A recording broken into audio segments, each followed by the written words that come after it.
So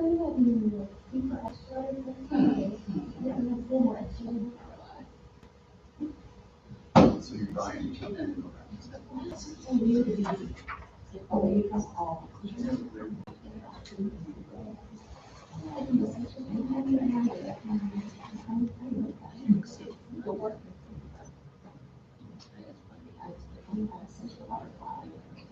I did. What you for?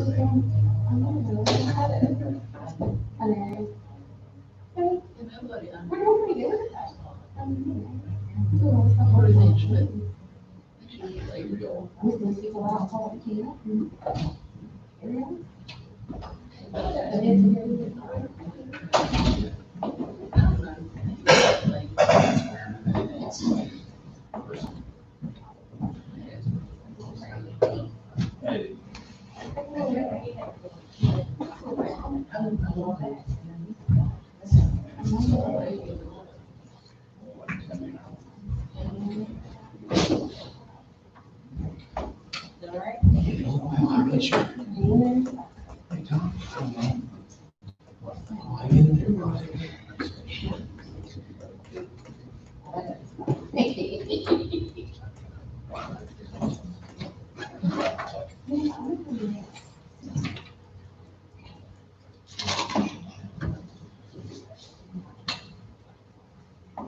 Good afternoon, board members, staff, members of the audience. Let the record show that today is August the 4th, 2020, and the time is 1:30. And we will now call the Amherst County Service Authority Board to order. Let the record show that Mr. Ayers is not present.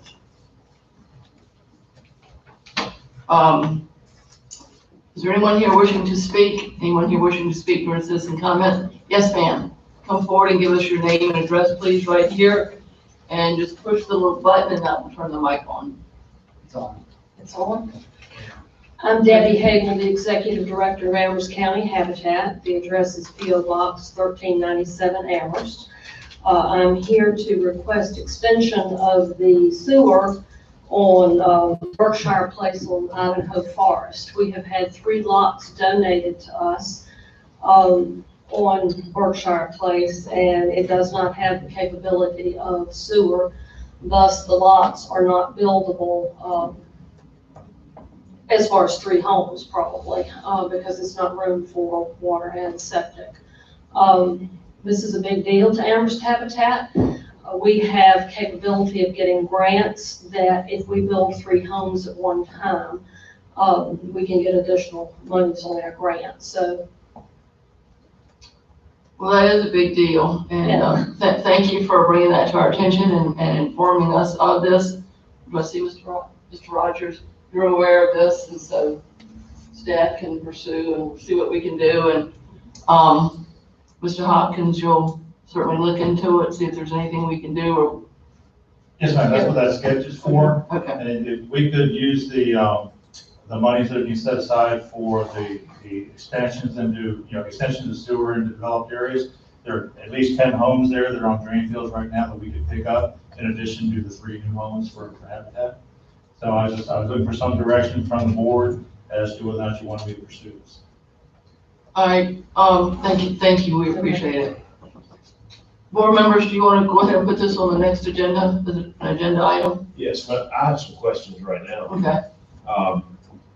Mr. Hopkins, this is served by a small private facility, not private, but the Amherst County Service Authority has a small what is it, down at the end of the road, I believe it has a sewer system Sewage plant. Yes. that was put in by, I don't know if it was you all or you all took it over. We took it It's over. small. This is one that you're looking at going offline within the next, I don't know, however many years. There's no problem with capacity there by doing this, No, sir, or, that plant is nowhere near capacity. okay, We're using, what, like 10 or 15% of the capacity right now, I think. all right. So, So what are the plans on, I know you had talked about in the future, pumping that back out to 29 up the hill and connecting it to Wine Chapel, going back out to 29 with it, completely ridding yourself of that facility. yes, I got with, I guess it was 2 years ago, maybe it was last year, I don't remember now. Got with the State Water Control Board, DEQ, and the Virginia Association of Municipal Wastewater Agencies. And all together, DEQ has got a policy, or has had a policy, that they will not provide grants for sewage conveyance projects. And when I first talked to them about getting some grant money to help with replacing these treatment plants with pump stations, that was their response. They don't do that. But because of the recent DEQ regulations for ammonia nitrogen levels, I could approach them that it was not a conveyance project, it's really a treatment project. Because rather than put $250,000 into upgrading our treatment plants, we could put that money into pump stations and make the treatment plants zero discharge facilities. And they bought that, and BAML actually took that to the General Assembly with a bill that got passed, I think it was late last year, and the governor signed it early this year. So we can get up to $250,000 toward our pump station replacement project for each of those plants. Okay. That's good news. Yeah. All right. All right, so Mr. Hopkins, how do you suggest that you just study do some more research and bring this back to us next meeting? Well, to me, I think it's something we should do. I mean, we're always looking for these projects anyway, and I was gonna go ahead and get Hurt and Profit. Well, first I wanted to go out there and take a look at the lay of the land myself, and then get Hurt and Profit to go out there and do a topo survey, see what it looks like, then start talking to the homeowners out there. We would need easements on the backside of all these properties out there, which I can't imagine they would not give us. But I want to talk to them first, and then I can come back and give you all that information and get direction, hopefully, to proceed. Board members, you all okay with that? I have a question. So, Mr. Hopkins, does the Service Authority have a policy on sewer line extensions? So many feet per home, or are you just looking to extend it all the way down, perhaps to get the 3 new homes? There's nothing guaranteeing that the 1, 2, 3, 4, 5 other homes are going to connect, correct? No, sir, but they're all on drain fields, and this is an older neighborhood. The drain field's going to fail sooner or later, and this gives them the opportunity of having the choice, where they can put it in the drain field if they have room, or they can connect public sewer. Okay, so return on investment, at least in the short term, cost of putting the sewer line in versus how much you're going to get return in sewer rate fees is what? Very minimal, correct? Yes, sir, it is. But and this is something that being new on the board, you may not be aware of. Back in 2014 or 15, the previous director got this board and the board of supervisors to cooperate on a sanitary sewer extension. It's like a community project where both parties put in the same amount of money into the service authority budget every year. And that money is used to extend sanitary sewers into areas that are already developed, that are on drain fields for justice purposes. So we've got close to $1 million that are sitting in this fund right now that need to get spent. I'm working on about a half dozen projects that are in various stages of planning, and this would just go on the list. And this one we could probably do relatively soon, relatively quickly.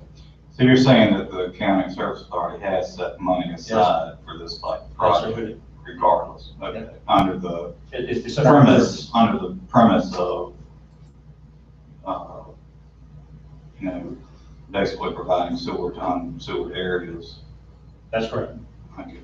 How many of these do we have left? I know we've been plucking them off, these standalone little treatment things. We have 2. Just 2? Yeah, I think we've always had only 2 that one. I thought we had, huh? That's all the sewer. We've got a lift station. We've got 2 sewage treatment Okay, for some reason I was thinking that there was another subdivision in Madison Heights that kind of had their own, I do remember this, kind of had their own that they were running, this has been years and years ago. That was private. Yeah. Seventies, both of them are off of Wine Sap Road. Mhm. No, there's one on down Woody's Lake, not Woody's Lake, the American Legion Hall. That way, over behind there, that's the one that Miss Tucker's probably talking about. Well, that's a pump station. Yes, it's more complicated. You're trying to get right of ways down through there to connect the system. If I may, I would just say, this sounds good and all, and, if that's something you would like to do, but make sure that we have our priorities squared away, and I think that's what Mr. Martin was getting at. If there's something that's more important in a more dire situation, in the older part of Madison Heights, down Old Madison or over there near Biscuitville and some of these other locations you all have been looking at for years, I just want to make sure we're prioritizing the most important ones first. Okay. We will do that. Yeah, I think what other localities do is they base the amount of sewer extension or water line extension on the number of homes it will provide. And then there is some sort of return that's guaranteed. So I think it's great that we've set aside a pot of money to do this type of thing, but I think we need to be fiscally responsible about how we do use it.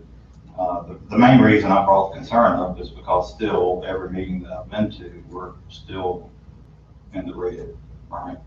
So, yeah, I don't have a problem with doing it. I just think it needs to be done responsibly. And as Mr. Q said, if there's other areas that are more needed, look at that first. And if it's not, go ahead and do it. I'm not really sure, as a director, I would hope that you can make those decisions without having to bring every little thing to the board. I guess that's the way it's been done in the past. Every time okay. So I would just put it on But the we're next. gonna have a new board with new citizen members, and they may decide to do something different. Yeah. So if that's what you need to do, I'll just put it on the next agenda and let's move on. Thank you very much. That's just my opinion. Yeah, I second that. Definitely put for the next agenda. And Ms. Hobble, again, thank you very much. Anything that we can do to help Habitat, we'll certainly try to do that. We are building currently on our last piece of land, so, and affordable land is something that is not easy to come by. And, you can easily make an affordable home unaffordable by the cost of the land. So this is an important part of the project for us. And their schedule is, I think you said, Debbie, that like next, they'll be building and ready for they would like to have the sewer in early next year. We are hoping to start these 3 houses probably spring. We don't have to, we can finish all 3 of them before the water has to go in, if that's the way, not the water, but the sewage, if that's the way it has to be. We do have one homeowner that has not been approved yet, but she's passed our financial classes. That's something that a lot of you may not know about. We have started a homebuyers club that we teach a 12-week financial course to, and our last graduate raised her credit score over 200 points. So, so this is really solidifying our homeowners. So this is, like I said, this is important to us. I don't know where we'll be building next if we don't get this approved. But the house we're just starting, we're so far behind with COVID, the house should be finished by now and hadn't started yet because we're still waiting on the survey because the surveyor couldn't get into the records. So, I think Ms. Campbell, we will certainly do everything we can, but, just for, oversight of taxpayer money, we gotta make sure that we're going about this in a way that we can defend and it makes sense. one thing that is also important. If you wanna keep talking, you need to come up here so everybody can hear you. One of the things that's also important to know about Habitat is we don't bring in any new people into the county. You have to be in the county for a year prior to applying for our program. So it's not an additional tax burden on the schools or anything to that effect. So, thank you. Thank you. Mr. Perot, did you have anything that you wanted to add to that conversation? No, ma'am, thank you for asking. Okay, thank you. All right, moving on, is there, we need a motion to approve the agenda. Motion on the floor by Ms. Moore, all in favor say aye. Aye. Opposed, no. Motion, the agenda is approved. And we need approval of the minutes. Are there any changes? Madam Chair, I make a motion we approve the July 7th, 2020 minutes as prepared. Motion on the floor by Mr. Martin, all in favor say aye. Aye. Opposed, no. Motion's approved. And now we've got a special presentation on the 2019 Service Authority Financial Audit.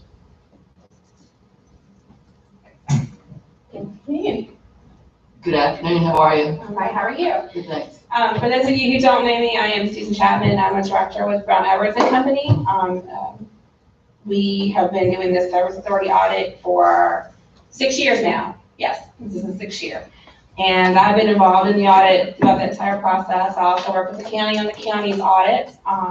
And I happen to also be a resident of Amherst County, so I kind of like being able to do the audit for the county and the Service Authority since I also live here. We have been moving offices the last week, but we managed to get Bob's final copies yesterday. I apologize that they were so late in coming out. The turmoil of moving makes life a little more complicated. I don't recommend moving in a pandemic just for future reference, so it's not been fun. I will say that we were lucky we completed most of the field work prior to the pandemic shutdowns. We were very fortunate we completed it probably in 2 weeks before everything went crazy. If it's something like that, we were in late February. We gave the authority drafts in early May. Bob and I have had some healthy back and forth about some of the control questions and different things that we recommended they work on. I think I'm trying to give him some ideas of ways to make some improvements within the current structure without complicating the structure further. But that is part of why the finals are not dated until July 20th. The 3 finals that you have, the 3 final reports you have in front of you, of course, one is the big financial report. One is the management letter or comments on internal control, and the other one is the required communications. And this is kind of a boilerplate, fairly standardized letter to the board, basically.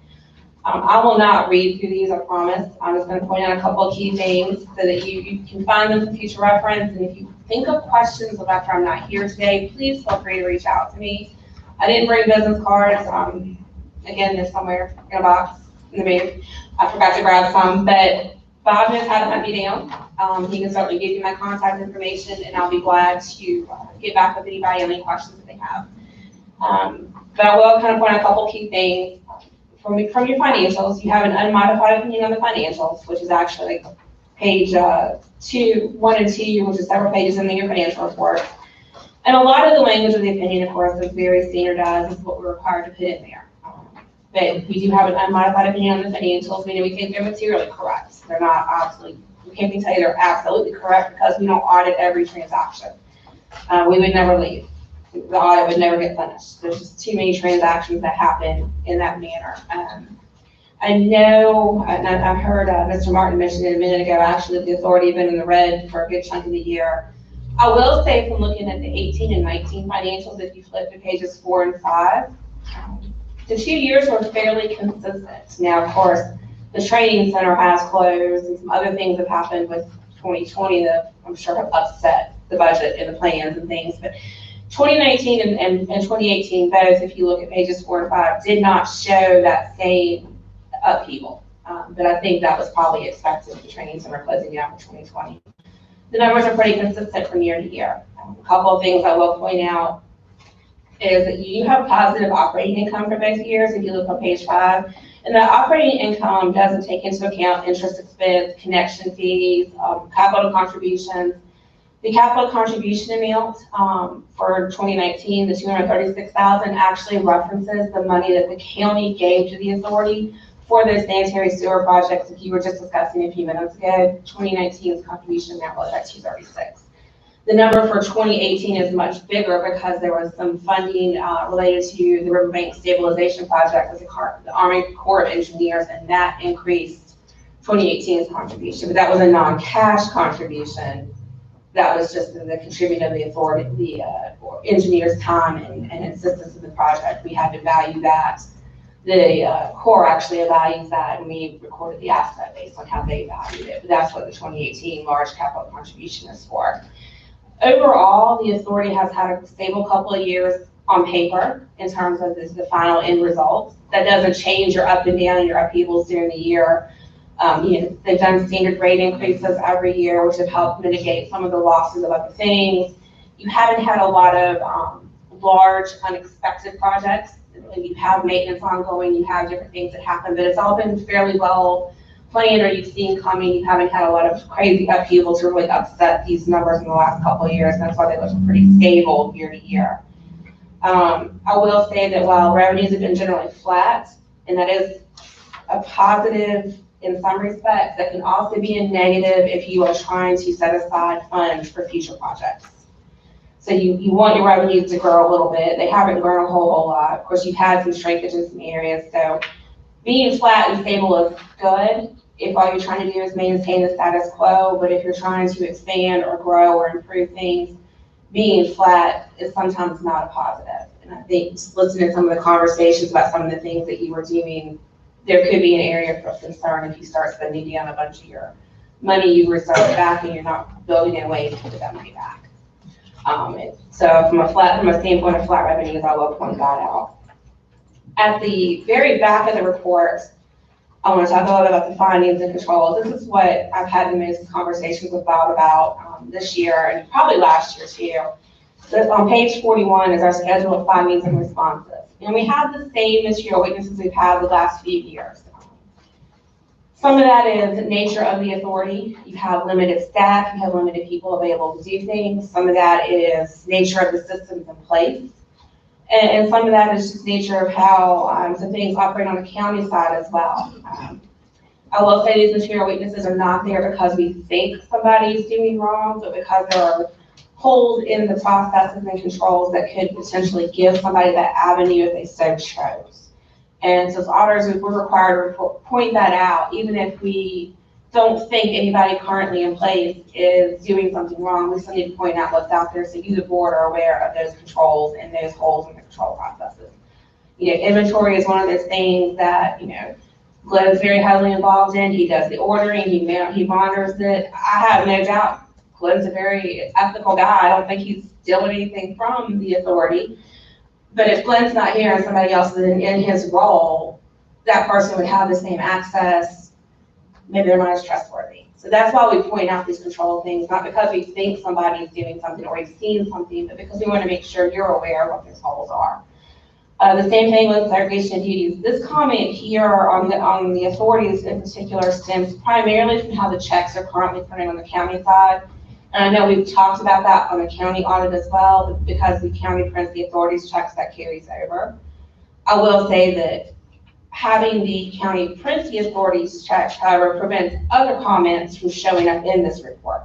Because if the authority was putting their own checks and we put additional access and burden on the limited staff of the authority, we probably have new comments regarding segregation duties from the ones that are already here. And looking at some of the limited staff and the controls you have in place. The other material weakness we've carried for a few years is the audit adjustments. We still have quite a few for the authority. This year we had about 25. And it kind of has not really declined over the last few years. I can't pinpoint an exact cause, although I do think there is some issues with how information flows between the authority and some of the county finance and things getting booked timely. We're coming in and catching some things because some things aren't getting booked before we start our audit process. So I think there needs to be a way to probably increase some of the speed at which some of that stuff moves, or make sure that everything that could have potential financial impact for the authority makes it to county finance. And it's not just a cash issue. I mean, a lot of it is like the non-cash transactions, like I mentioned about the Corps of Engineers project. We booked that adjustment because that didn't happen, and it wasn't a cash in or out transaction. So it wasn't a case of the treasurer's office didn't pay something or finance didn't pay something with the bank account. It was a case of something that is never going to hit the bank account because the nature of the transaction never got recorded. And those kinds of things can happen easily, even if everybody does have everything linked together. But with the current process, you have multiple people in there, and so it needs to make sure we have effective communication. I think that's what some of the issues are with some of our audit adjustments and going back and looking at some things. Because from a cash standpoint, we had no issues with cash. We had no cash adjustments. We had no major adjustments to the revenue. Our adjustments really centered around other things that were not cash transactions during the year. So from that standpoint, that's where a lot of our adjustments are coming from. The management letter that we have expands upon those comments if you want to read additional about those 3 findings as well. And it also contains a few other comments that we didn't, that we don't consider material weaknesses, we don't have in the back of the financial report. The management letter is the smaller of the 2-pound documents. I will point out that we break these out into current year comments and prior year comments. So we have a few new current year comments. One of them was on procurement. Bob and I talked through those pretty hard. I think there was some knowledge gap there made by his party. Wasn't fully aware of some of the requirements that needed to happen as far as postings and things for a sole source type procurement. I don't foresee that repeating in the future. I think we've kind of gotten that under control. The other ones are kind of, they're not minor, but they were not major findings, but there was some delay getting some uncollectible accounts written off, and so it was outside of authority policy, so we made it because of the management letter. Same thing with customer deposits. They work hard on trying to make sure they either apply them or refund them, but we found some that were kind of lagging in that process, so we noted that as well. None of those were material numbers, so we did not make them material weaknesses in our financial report. The rest of the document covers prior comments, including detail about the segregation of duties and audit adjustments that I just mentioned in brief. I didn't want to break this down in detail, but I will entertain any question you have on those, if you have any questions on those. And the final section of this management letter document is upcoming accounting announcements and other things that may impact the authority in the future.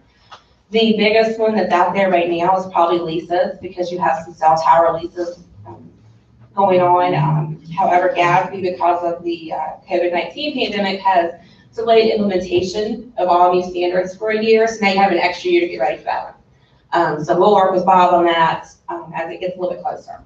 We'll work with him and safety both on making sure the authority has all the accounting figured out for the leases, because you'll still collect lease rents the same way you always have. It'll just be how we account for them on the balance sheets is what's going to change. But we'll work with them on that as that moves closer and try to help them keep those things straight. The last document that we have is the smallest document is required communications with those charged with governance, which is you, the board. And a lot of this is standard. Here's the key estimates. Here's the key things that we need to have to communicate to you in the audit. There's a section for if we had disagreements with management, but I promise if we did, you wouldn't see it in this letter for the first time. I'd be reaching out to you guys and saying, hey, we have problems. We need to talk about this. I need to talk to the board about these things. We include in this letter as well a list of the audit adjustments if you want to see what was adjusted. We do include a list of the audit adjustments in this letter. And we also include a copy of the representation letter that we require members of management to sign. And because of how the authority operates, we require Bob, his office manager, Charlene, and we also require Stacy Wilkes to sign this letter since she's involved in the financials as well for the audit process. The adjustments, as I said, most of them are they're not related to cash. They're related to cleaning up fixed assets. They're related to cleaning up some accounts payable stuff, but not cash as a whole. So the monthly reports you're seeing with revenues and collections are not, we're not saying there's a problem with those. We're saying this is all kind of year-end clean up, true up type stuff. So I don't want you to think there's concerns with what you're getting on a monthly basis. I don't think there is in terms of accuracy. This is more stuff that you would see less frequently happening during the course of the year. But with that, if anybody has any questions, I'll be glad to entertain them. And if you think of something later, like I said, please feel free to reach out to me. Board members? Mr. Hopkins, how do you feel like the process is going? Do you feel like you're more comfortable? Do you feel like you're getting your procedures in place versus inheriting procedures? Slowly but surely. I was talking with Mr. Crow about this before the meeting. I've come up with a couple of ideas that I think would work, and I've talked with Susan about them, talked with Stacy about them, and they say they won't work. So we're talking back and forth. We're trying different things. We're talking about trying different things to try to resolve something. And some of these internal review, whatever you want to call them, have been on there. They were on there long before I came on board. They've been there for years and years. I want to get them off. I'm tired of looking at them. And so we're working on them, and we're going to get them off there. We're going to figure out a way to do it. We're working on I've been working with Glenn for about 6 months, well, over a year now, actually, on trying to resolve the inventory thing. And I talked to Susan about that. She has some suggestions. I talked to Haley about it. She has some suggestions. So we're working on getting the inventory thing taken care of. So it's just a work in progress. I encourage you to continue working with the finance director. She's a good resource to you. She can't do her job till you do yours. That's kind of a symbiotic relationship there. So continue that work, and we appreciate it. Thank you. Okay, thank you. Mr. Hero, Mr. Woods, did y'all have any questions? No, ma'am, I think Mr. Hopkins summed up our conversation pretty well, and I agree with most of what he said.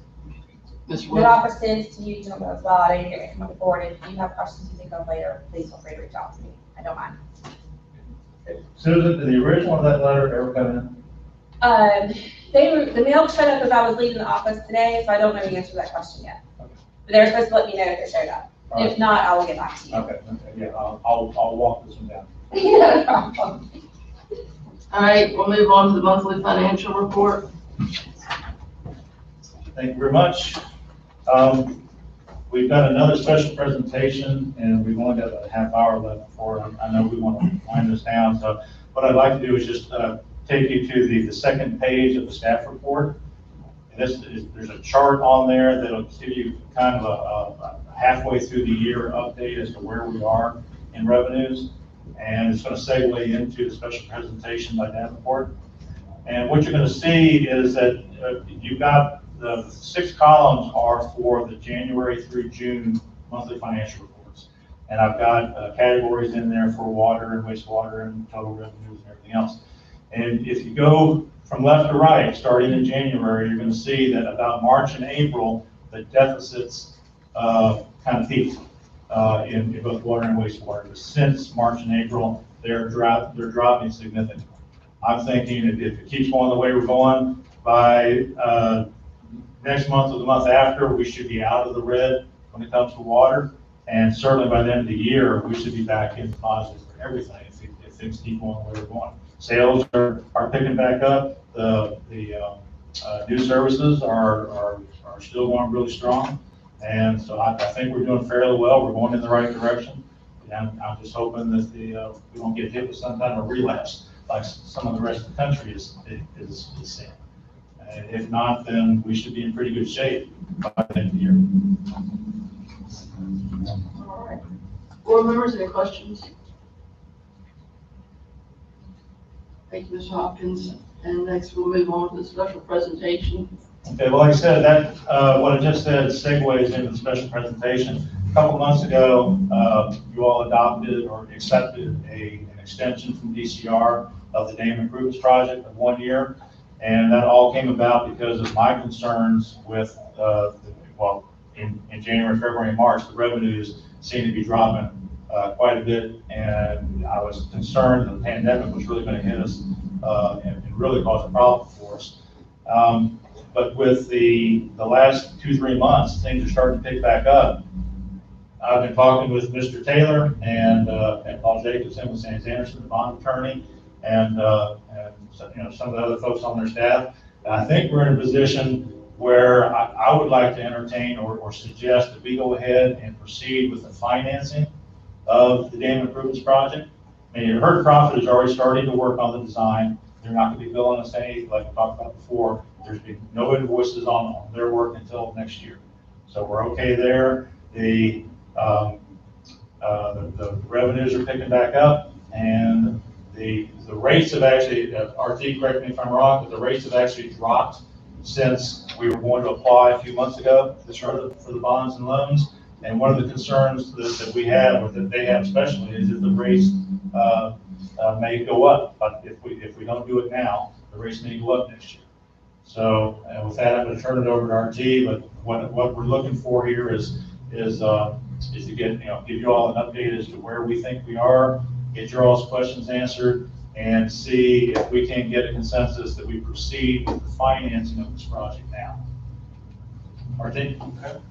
Thank y'all for having me here this afternoon. As Bob said, this project has been in the annual pro forma update that will be coming back to you next month on and giving that presentation. So it's been in the pro forma for several years. Nothing has really changed with respect to the timing of the project. We were able to get, by virtue of Bob's work, an extension if needed. But given the way revenues are tracking better than expected through the past several months, we feel that it's prudent. It was a measured approach and a prudent approach to sort of hit the brakes from the spring or summer pool and see how those revenue trends would carry us. And I think the upshot of that is that we're in better shape than we were initially thinking we might be in. It's also given us some time to not incur interest expense by delaying until the latter pool of the year.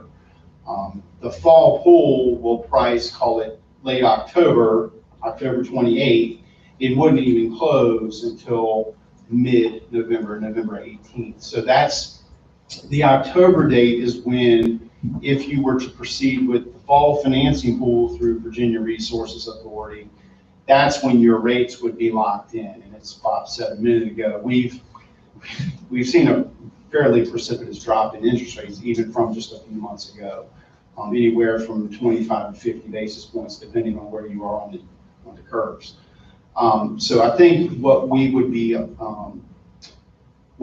recommending is that we do go ahead and apply for the fall pool application for the VRA fall pool, which is due this Friday.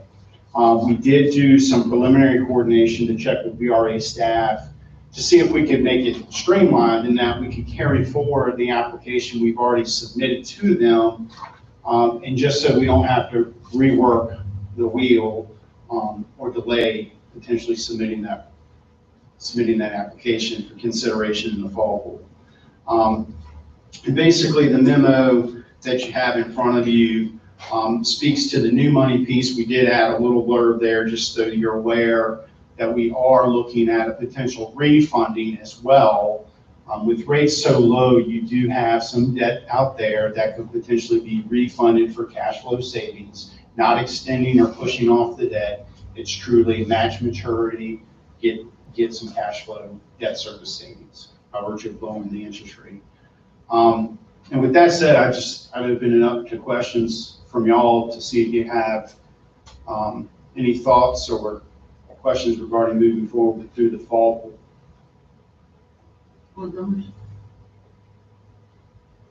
So there's a spring pool and a fall pool, correct? And for the past several years, they've done a summer pool. I mean, you've got the spring pool and now a summer pool. It's become pretty standard. And then we have the fall pool, which will price at the end of October. And that's when your rates would be locked in. And that still keeps us on schedule with the original project timeline to get it in place. Because as you recall, there's another project a couple of years out where we want to make sure we've got our permitting and everything in place for this one, and have I guess a couple of years before the other project gets implemented in order to meet those permitting parameters.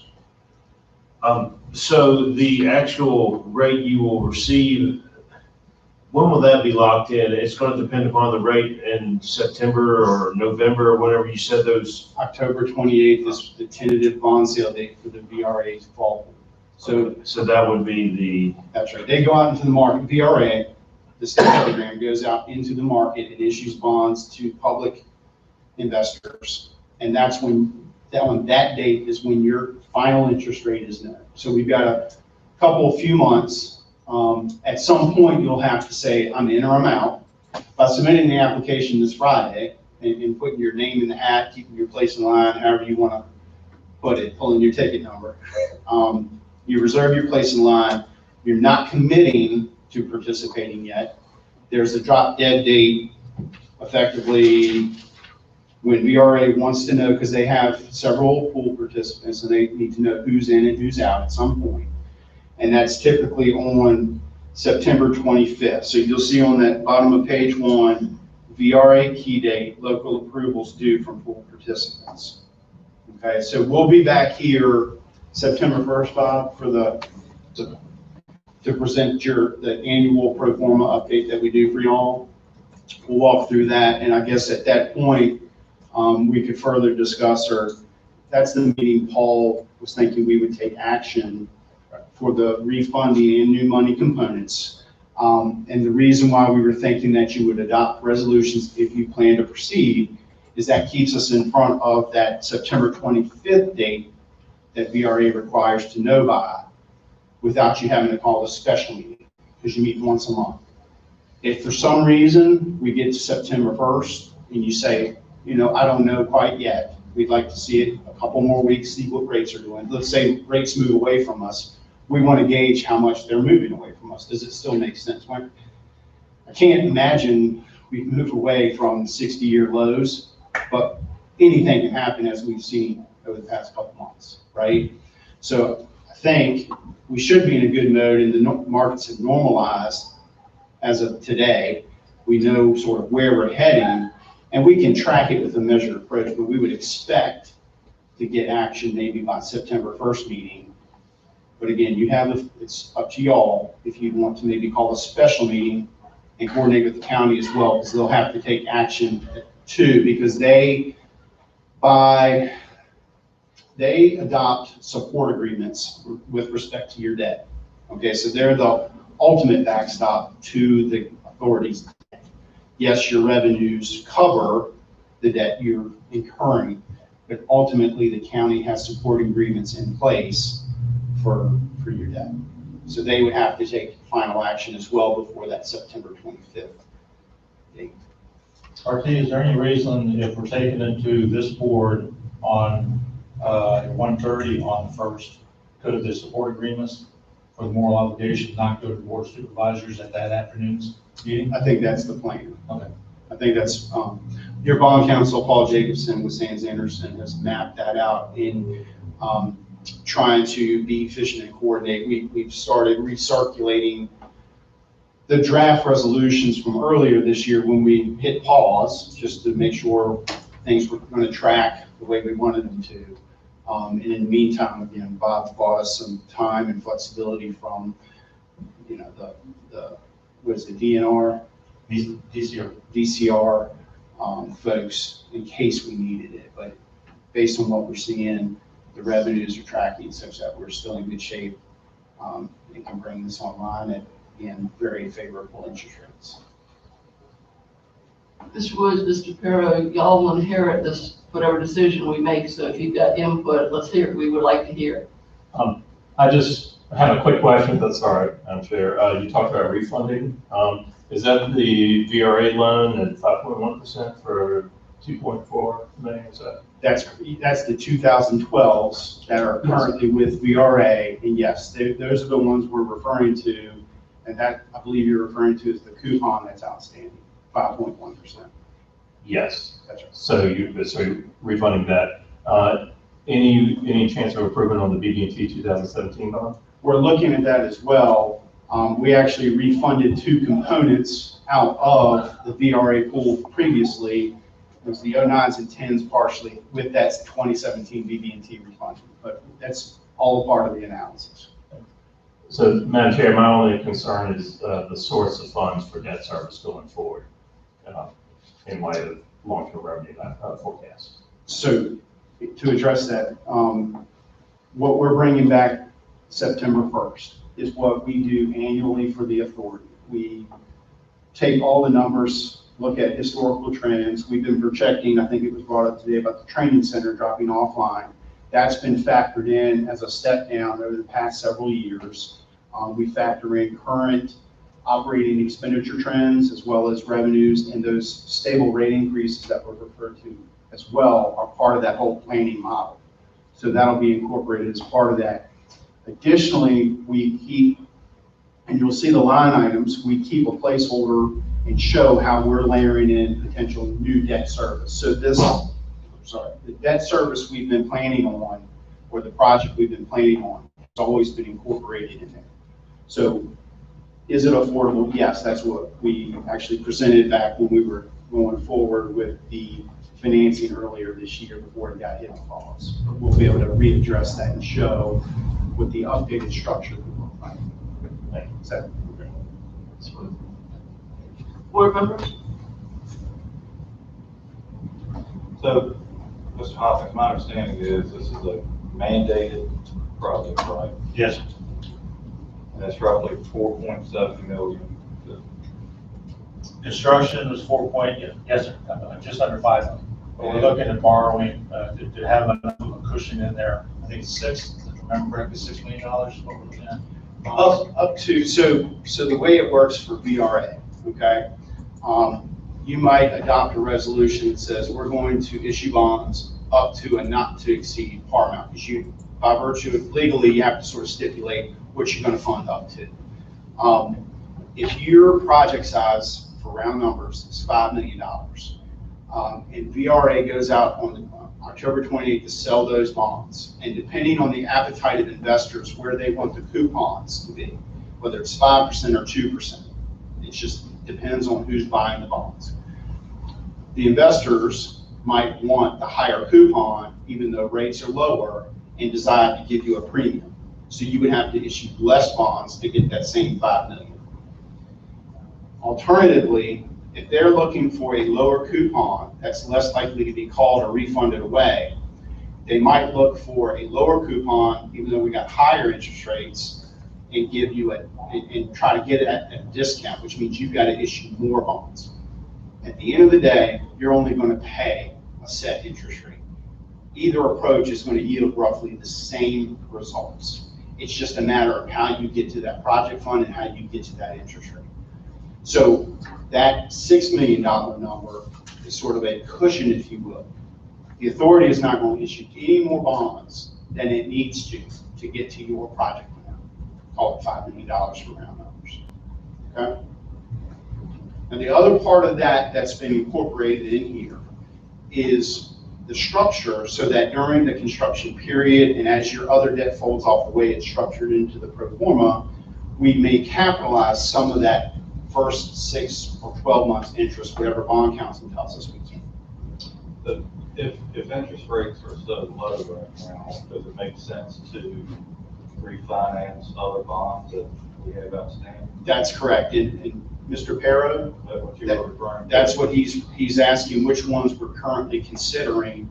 And the 2012s are already with VRA, the state So program. you're looking at all of them? Yes, When sir. you come back in September, so the amount may go up, though, right? Well, there's a new, you'll take action on 2 different resolutions. And I'm sorry to muddy the waters a little bit. No, that's fine.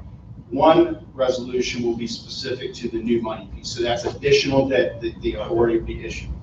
The refunding resolution is basically taking existing debt and replacing it with a new debt number with a new interest rate.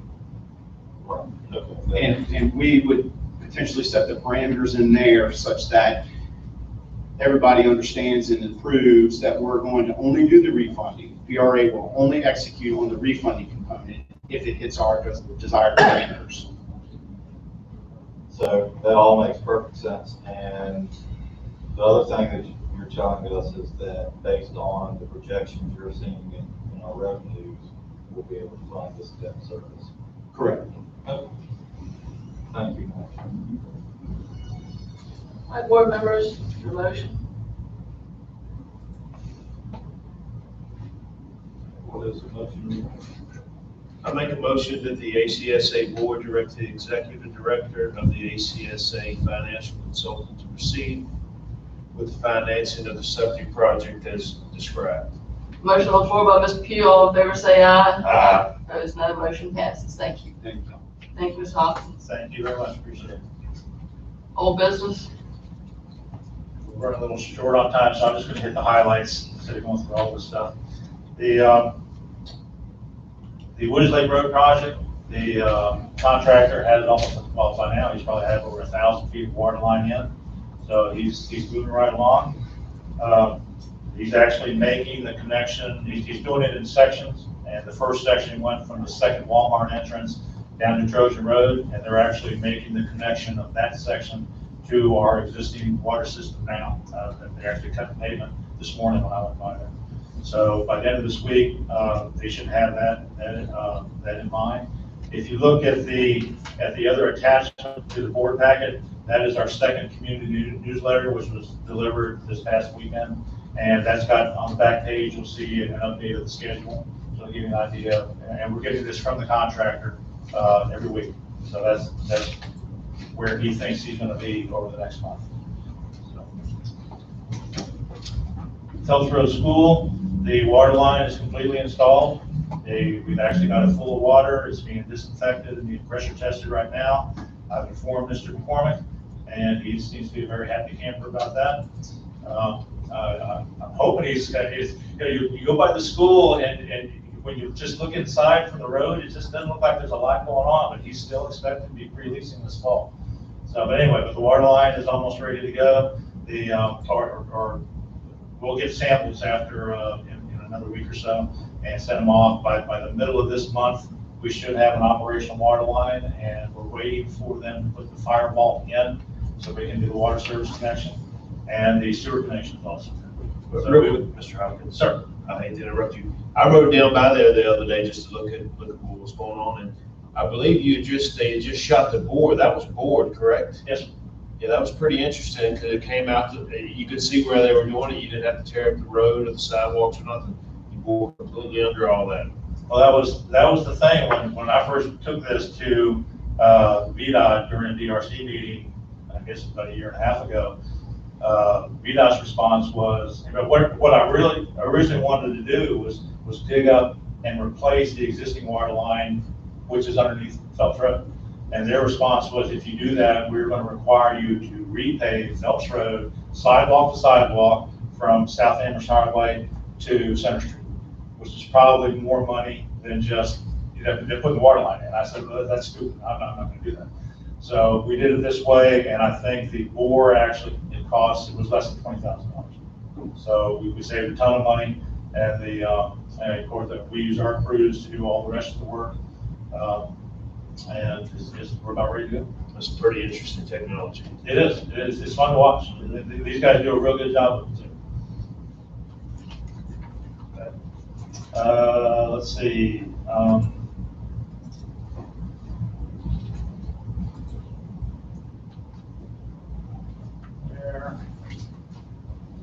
Okay, under item 3, the policy for payment of high availability fees. You all asked me at the last meeting to check to see where our neighbors feel about this. I got an email from the Bedford Regional Water Authority Finance Director on July 10th. They require all their tap fees to be paid up front. There's no deferment or paying over time.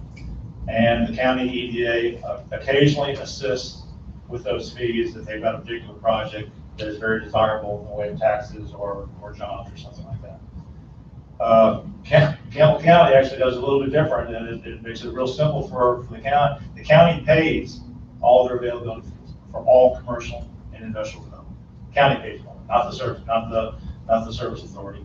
And the county also pays for the connection fees for small businesses. So that makes it, I think, Ms. Pepper, you said at the last meeting that there are some, and you specifically mentioned Cam, that does not charge and they don't. And the service authority doesn't because the board of supervisors pays for it. So that's what our neighbors are doing. Is that there's no deferment over time, all the fees are paid up front. And that was the key with Campbell, because we couldn't, we were hearing one thing and reading something else. And I had somebody from the EDA to give me that little nugget, and I thought, well, I don't know about that. So thank you for tracking that down for us. Yes, ma'am. So it is true. So they don't pay it for household stuff? No, all residential work is they charge the fees for the residential developers. And they couch this as the ultimate in business friendliness. Say it again. They couch this as the ultimate in business friendliness. I'm sure it is, yet somebody's paying it. And Oh, that's the absolutely. county, and I'm not sure we have that in the county's budget to start paying people's availability. No. So we're still in the same place we were, and I'm still working with Mr. Lockerbie on a way for like this car wash coming in for the VCCA, their connection, to get these high fees paid over time. And I think we can find out, also working with the EDA, and so I think we've got a way that we can make this work, but of course, before we make any decision, I'll bring it back to the board and get approval before we proceed. I think you said the word, the EDA. I think, as Bedford uses the EDA, we fund the EDA quite substantially, so those funds are available. And I hope that you and them, which I've seen you two working together on several projects, hopefully that will continue. But I certainly think there's a pocket of money there that can be utilized when the project is right for the county. I think I reported at the last time we talked about this.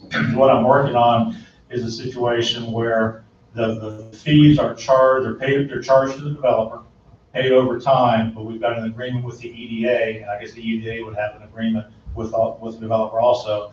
Whereas if the developer bottoms out or whatever, for whatever reason, will not pay the fees, then the EDA picks up the slack and pays it. That's what we're working on right now.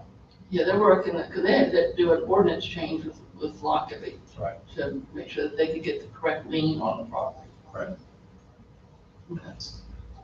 Going back to the Center for the Creative Arts, we're still working. I'm working with the executive director there, the county public safety director, fire marshal, and building official to find a way to make sure we can, they need to get better fire protection out there than they've got.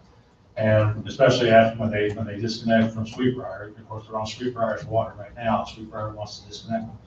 So we're having a meeting tomorrow afternoon to talk about this, and I'll probably be coming back in maybe the next board meeting, maybe talking to you all sooner by email or phone to get an okay for the service authority to extend a water line in there so we can serve them with water. I mean, it's a fairly good sized campus. I think when they're really operating full time, it'd probably be a substantial water use, and I think it'd be good, good augmentation of our water sales. So we'll talk about that later. The articles of incorporation, they will come up for the new board. They will come up at the August 18th supervisors meeting with a public hearing. And assuming they get adopted at that meeting after the public hearing, Mr. Lockerbie will submit them to the State Corporation Commission for approval. And that's all I've got on old business, unless you all have any questions. Moving on to new business. Sorry to hear about Georgie James. Yeah, it was a shock. It really was a shock. And what's really strange is that not only it's not like they're just closing the doors. They've got enough contracts. I mean, they could sell the contracts to somebody else if they sold the business. But they don't want to do that. They're actually going to finish all the work. And my understanding is they're actually bidding more work. And I thought Tom Hall was going to retire. And I know that Mike Hall, his wife is already out in Boulder, Colorado, and he's supposed to be out there before the end of this month. So I haven't had a chance to talk to Tom. I'm going to get with him sometime soon to get more details on what's going on. But this is, as bad as it is for them, this is an opportunity for us, a potential opportunity for us. Because my understanding is they're not selling the business, they're just going to close the doors. So there's a lot of equipment and materials that they've got up there that we might be able to get used we need a new backhoe. I was actually going to put in the budget for next year money about $85,000 for a new backhoe. And we're talking to staff over at Georgie Jones right now to see if they don't have a decent piece of equipment that we can get used from them for a lot less money. They've got a lot of pipe and fitting materials on the property that we might be able to get at a reduced price. So just, it's bad for them, but and I feel, I'm sorry they're leaving. But it is an opportunity for us. Another problem for us, though, is that they are our annual utilities construction contractor, and we're going to have to rebid that work. So I'm working on rebidding that contract within the next couple of months. And I think that's all I've got on that, unless you all have any questions. Board members? All right, Mr. Martin, you have anything? I got one more thing. Oh, I'm sorry, go ahead. Just miscellaneous matters, I want to let y'all know that I did order and receive a second shipment of FEMA PPE masks. So we will have them stashed away if this ever happens again. A couple months ago, we hired 2 new apprentices for the construction crew. One of them just found out apparently he's got a condition that he can't handle the heat. So after about a month, he left, so I'm now in the process of trying to replace him. The Central Virginia Training Center, my understanding from talking with the utility director over there is that they're not going to close in mid-2020 as they thought. They're actually, he said they'll be lucky if they get everything set up where they can close by the end of this year. He's saying it's actually going to continue well into 2021. He's got a staff of 12 people working for him, and the work that they've got to do to close down all those buildings and get the utilities sorted and just everything else has got, they've got a warehouse and 4 buildings full of furniture that they got to go through the procurement process or the surplusing process to get rid of. And he just says there's no way this is going to get done by the end of the year. Ms. Chapman, during her presentation, mentioned the cell tower lease. We have a single cell tower lease that's on the Priceless Store water tank. AT&T, I've been working with AT&T on modifying, on lease modifications regarding rent and term for 3 years now. I'm not going to get into that now because it's almost comical the way this has gone. But we were almost at a point where I was ready to bring this to the board. And then another section of AT&T came up and said, look, we need you to set that amendment aside. But they want to do some structural modifications to the existing tower and replace and add some equipment on that tower. And they need to do that relatively quickly. So I've got a master engineers is doing, they send me drawings and a structural analysis. I forwarded them to master engineers. They're doing a structural analysis for us at AT&T's cost. And I'm working on a second amendment to the lease agreement to allow AT&T to do these structural modifications and equipment changes. And that should be brought to you at the September meeting. And the last thing is just my schedule for this month. Have you spoken with Jeremy Bryant about the modifications they want to do? Not yet, no. But you are? I didn't know I needed to, but I will if I need to. I would think so. It's a modification to we're talking about cellular, right? Yes. Yeah, thank you. Talk to him. Thank you. I'll make sure I get in touch with you. And that's all I've got, unless you'll have anything for me. Mr. Martin, No, no. Ms. Pugh, Ms. Moore? Don't have anything. Is there a motion to adjourn? So moved. Meeting is now adjourned. Thank you. Sir.